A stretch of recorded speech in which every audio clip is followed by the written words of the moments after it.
তো ওদেরকে আমরা আদর করতে পারি। এই ছেলেটাই যখন যন্ত্রণাদায়ক হয়ে ওঠে তখন কি খারাপ লাগে না? সেটি আমার খারাপ লেগেছে। টুপি পরে, পাঞ্জাবি পরে, মুসলমানের লিবাস নিয়ে অনর্গল মিথ্যা কথা বলতেছে, তো এটাই খারাপ লেগেছে আমার কাছে। তো ও আমার সন্তানদের চেয়ে অনেক ছোট। আমার যে সবচেয়ে ছোট যে ছেলে আছে তার চেয়ে 2-1 বছরের বড় ছেলেটা।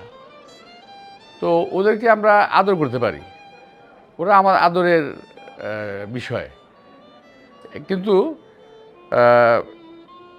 এই ছেলেটাই যখন যন্ত্রণাদায়ক হয়ে ওঠে তখন কি খারাপ লাগে না?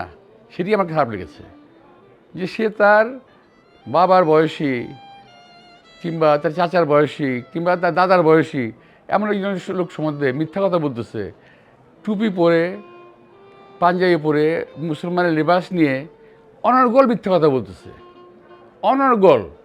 তো এটাই খারাপ লেগেছে আমার কাছে। তো আমি বলবো যে তোমাদের বয়স কম, পৃথিবীর অনেক কিছু দেখো নাই, অনেক কিছু জানো না। এই বয়সে ধরাকে সরা জ্ঞান করা যায়, কিন্তু আসলে তো বিষয়টা তা না। ধরা সবসময় সরা নয়, এটা ওদের বুঝতে হবে।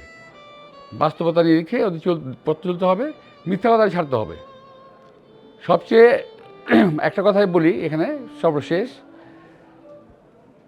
এটা হলো শেখ সাদির একটা বড় কবিতার একটা অংশ, আদব কায়দার সম্পর্কে। এটা হলো বেআদব বেনসিব বা আদব বানসিব। যে বেআদব হবে তার নসিব খারাপ হবে, কপাল খারাপ হবে।